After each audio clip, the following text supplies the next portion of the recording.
অর্ধেক রাতে ঘুম থেকে তুলে বিয়ে দিয়ে দিল আমার, তাও নাইটির উপর শাড়ি জড়িয়ে।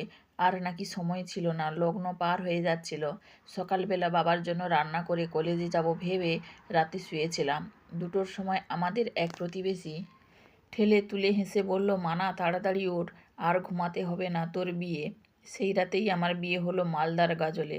পাত্র বিসিএস ডি গ্রেড অফিসার। যাকে সে আমাদের গ্রামে বিয়ে করতে এসেছিল, সে তার মনের মানুষের সঙ্গে শেষবেলায় নাকি পালিয়েছে। আড়ংঘাটা থেকে গাজল 7 ঘন্টার জার্নি। পথে সে আমার সঙ্গে একটি কথাও বলেনি, আমিও না। শুধু দুবার থাকতে না পেরে বলেছি ওয়াশরুম যাব। বরের নামটা পর্যন্ত জানি না, জানার চেষ্টা করিনি।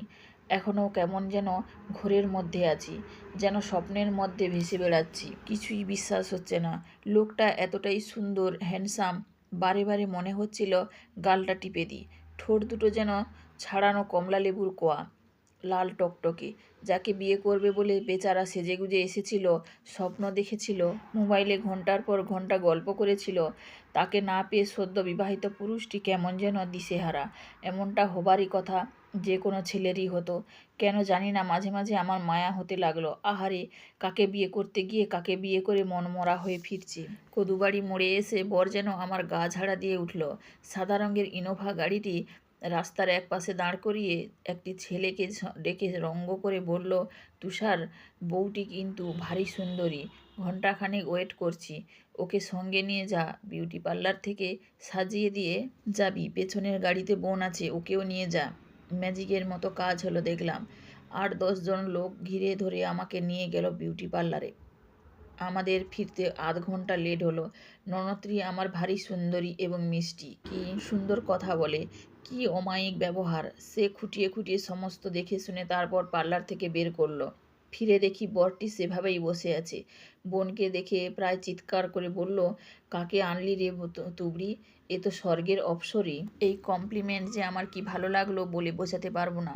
তুবড়ি দাদার কথায় কান না দিয়ে শুধু বলল, তাড়াতাড়ি চ, খিদে পেয়েছে। লুকিং গ্লাসে আমাকে দেখে আমি চমকে উঠলাম। সত্যি সত্যি এবার বউ বউ লাগছে। এক ঝটকায় যেন অনেকটা বড় হয়েছি আমি। এখান থেকে গাজল অনেকটা। পথে যেতে যেতে ড্রাইভার দাদা বলল, বৌদি, মা কিন্তু খুব অসুস্থ, ওনার একটু সেবা যত্ন করো। বুঝলাম ড্রাইভার পর্যন্ত বাড়ির মালকিনকে মা বলে ডাকে। তিনি যে অসুস্থ প্রথম শুনলাম। সবই আমাকে প্রথম শুনতে হবে, না হলে দেখতে হবে। যে বাড়ির সামনে এসে গাড়ি দাঁড়ালো সেটি হোটেল না রাজপ্রাসাদ বোঝা মুশকিল। অনেকেই জানলা দিয়ে আমাকে দেখে বলল, জয়ন্তর বউ দারুণ সুন্দরী। দেখো দেখো, এতক্ষণে বোঝা গেল লোকটির নাম জয়ন্ত। মনে মনে ঠিক করে নিলাম জয়ন্ত নয়, আমি অন্তু বলে ডাকবো। বধূবরণ করতে শাশুড়ি আসতে পারলেন না। আগেই শুনেছিলাম তিনি অসুস্থ। কতটা অসুস্থ জানি না, একবার অন্তত আসতে পারতেন। কষ্ট করে হলেও আসা উচিত ছিল। আমি আর অন্তু শাশুড়ির ঘরে এলাম। পিছে পিছে এলো একগাদা আত্মীয় স্বজন। এদের চাল চলন, পোশাক আশাক, হাব ভাব দেখেই বোঝা যায় বেশ বড় ঘরের। শাশুড়িকে দেখেই আমার হৃৎপিণ্ড কেঁপে উঠল। আশ্চর্য, ইনি কি জীবিত না মৃত? মানুষ না কঙ্কাল? বেঁচে আছেন না মারা গেছেন? একদম বিছানার সঙ্গে মিশে আছেন কেন? সাদা পোশাকের নার্স দূর থেকে নমস্কার করতে বললেন। অন্তুর দেখা দেখি আমিও দূর থেকে নমস্কার সেরে বেরিয়ে এলাম ঘর থেকে। এমন মানুষ আগে কখনো দেখিনি। কি এমন রোগ যে জীবিত অবস্থাতেই নরকঙ্কাল? চোখ দুটো ঠিকরে বেরিয়ে এসেছে বাইরে। দাঁতগুলো কেমন ভয়ঙ্কর ভাবে উঁচু হয়ে ভয় দেখাচ্ছে। বীভৎস। জানি না কতদূর জয়ন্তর পিছে পিছে হেঁটে যেতে পেরেছিলাম। কখন যেন ভয়ে আঁতকে মাথা ঘুরে পড়ে গেছিলাম, জ্ঞান হারিয়েছিলাম। জ্ঞান ফিরলে দেখলাম তুবড়ির কোলে মাথা আমার, চেয়ারে একজন ডাক্তার বাবু। অন্তত জনা 15 বউ ঘিরে রেখেছে। খুব লজ্জা করতে লাগলো। নতুন বউকে নিয়ে এরা নিশ্চিত বিড়ম্বনায় পড়েছে। কিন্তু জয়ন্ত কোথায়? ওকে তো দেখছি না। ও কি আমায় কোথাও ফেলে চলে গেল? আমার উপর রাগ করেছে? মাকে দেখে ভয়ে অজ্ঞান হয়েছি বলে অভিমান করেছে? ছি ছি। আমি ব্যস্ত হয়ে উঠে বসলাম। আমায় উঠে বসতে দেখে ডাক্তারবাবু কয়েকটি প্রয়োজনীয় উপদেশ দিয়ে বিদায় নিলেন।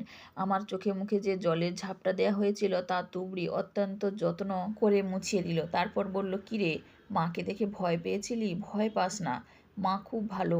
বিকেলের দিকে গিয়ে কথা বলে আসিস, দেখবি কি সুন্দর কথা বলে। বলেই চুড়িদারের ওড়না দিয়ে নিজের দুটো চোখ নিজেই মুছে নিল। বিকেলের দিকে আর একবার যেতে হবে শুনে মনে হচ্ছিল আবার জ্ঞান হারিয়ে ফেলব। কি করে তাকাবো ওনার দিকে? কি করে কথা বলবো, মাংসহীন জিরজিরে একটা লোকের সঙ্গে কি করে দিন কাটাবো। আমার আবার ভয় করতে লাগলো। তুবড়ির ডান হাত ধরে বললাম, তুমি কোথাও যেও না। এই, আমায় তুমি বলিস না। আমি খবর নিয়ে জেনেছি তুই সেকেন্ড ইয়ারে পড়িস, আমিও সেকেন্ড ইয়ার, তুই আমার বান্ধবী। একটু থেমে অভয় দিয়ে তুবড়ি আবার বলল, না রে মানা, তুই যতদিন না সড়গড় হচ্ছিস ততদিন আমি হোস্টেলে যাব না। আমি খানিকটা নিশ্চিন্ত হলাম। বিকেলের দিকে আমাকে যে সুন্দর ঘরটা দেয়া হয়েছে তার দরজা ভিজিয়ে ঘুমিয়ে পড়েছিলাম। হঠাৎ হুড়মুড় করে জয়ন্ত ঘরে ঢুকে আমাকে ঠেলে তুলে বলল, অনেক লুকিয়ে চুরিয়ে এসেছি, কেউ দেখেনি, একটা চুমু খাবো। ঘুম জড়ানো চোখে আমি কি সুন্দর দেখলাম ওকে। ও আবার একই কথা জিজ্ঞেস করলো, একটা চুমু খাবো? তাড়াতাড়ি, কেউ এসে পড়বে কি।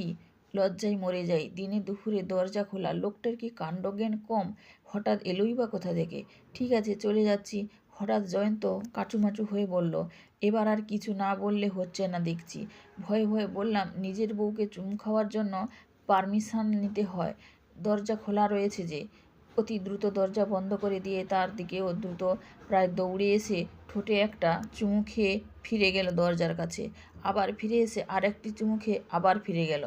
তৃতীয়বার এসে কিস করে বলল, আশ্চর্য, মেয়েদের কিস করে এত আনন্দ, আগে জানতাম না তো। ঠিক আছে, পরে কথা বলবো, অনেক কথা বলবো, বলেই ঝড়ের বেগে বেরিয়ে গেল। কোনো পুরুষ আমায় প্রথম চুমু খেলো, কিন্তু বিষয়টা এত হুটোপাটি এবং আতঙ্কে হলো আমি কিছুই অনুভব করতে পারলাম না। ওই বা এত অস্বাভাবিক আচরণ করলো কেন বুঝতে পারলাম না। অন্তত আরও কিছুক্ষণ আমার কাছে থাকতে পারত। আমার কেমন এলোমেলো লাগলো। সন্ধ্যার আগে আগে তুবড়ি আরেকবার নিয়ে এলো শাশুড়িমার ঘরে। এবার তুবড়ির সঙ্গে ওর কয়েকজন বান্ধবীও আছে, তারাও আমার বয়সী। দরজা থেকেই হৃৎপিণ্ড লাফাতে শুরু করেছিল আমার। এবার গিয়ে কি দেখব কি জানি, ভয় করছিল অত্যাধিক। সেই নার্সটি এখন আর নেই, অন্য একজন এসেছে। মেয়েটি সুশ্রী, ছেলেদের মতো চুলের স্টাইল। শাশুড়িমা আমায় দেখে অত্যন্ত মিষ্টি করে বললেন, আয় আয়। শুনলাম আমায় দেখে তখন ভয় পেয়েছিলি। ওরে, তুই তো ছেলে মানুষ, তোর শ্বশুরমশাই ভয় পায়, এ ঘরে আসে না। গলা শুনে চমকে উঠলাম। এত সুন্দর কণ্ঠ মানুষের হয়, এত সুন্দর বাচনভঙ্গি মানুষের হয়, কথায় এত দরদ মানুষের মুখে থাকতে পারে। ভেবেছিলাম কাছে গিয়ে পায়ে হাত দিয়ে প্রণাম করব। শাশুড়িমা বুঝতে পেরে থামিয়ে দিয়ে হেসে বললেন, আমার পা নেই রে মা, গ্যাংগ্রিনে দুটোই কাটা পড়েছে, পচন ধরেছে, তোর দেখার দরকার নেই। একটু থেমে তারপর আবার হেসে বললেন, আমার একটি কথা রাখবি মা, তোকে দেখে আমার খুব ভালো লেগেছে, তোকে বলা যায়। ওনার কথায় অন্তরটা ভিজে গিয়েছিল আমার, চোখে জল এসে গেছিল। কোনো প্রকার ভনিতা না করেই বললাম, বলুন। মনে হয় শাশুড়িমার চোখেও জল এসে গিয়েছিল। ধীরে ধীরে বললেন, তুই আর এ করে আসিস না। আর এই ধর, এই কাগজে একটা কথা লেখা আছে, তোকে মুখ ফুটে বলতে পারলাম না, পারলে মেনে চলিস, ঘরে গিয়ে একা পড়িস। তুবড়ি আমাকে আমার ঘরে দিয়ে গেছে, 10 মিনিটও হয়নি। আগের মতোই হুড়মুড় করে আবার এলো জয়ন্ত। এসে চুপ করে দাঁড়িয়ে রইল দরজার পাশে। আমি ধীরে ধীরে উঠে গিয়ে ওকে জড়িয়ে ধরে বুকে মাথা রেখে অনেকক্ষণ পর বললাম, এত আবেগ নিয়ে দীপঙ্কর কি তোমায় জড়িয়ে ধরে? কথা শুনে ছিটকে সরে গেল জয়ন্ত। তারপর একটু ধাতস্থ হয়ে আবার ফিরে এসে দুহাতে জড়িয়ে ধরে বলল, তুমি আমায় ছেড়ে চলে যেও না, আমি ওকে ভুলে যেতে চাই। তুমি এ কথা আর কাউকে বলো না। বলো, বলবে না প্লিজ? আমি আর একবার ওর বুকে মাথা রেখে বললাম, না, বলবো না। শুধু তুমি তোমার কথা রেখো, ভালোবেসো, খুব ভালোবেসো।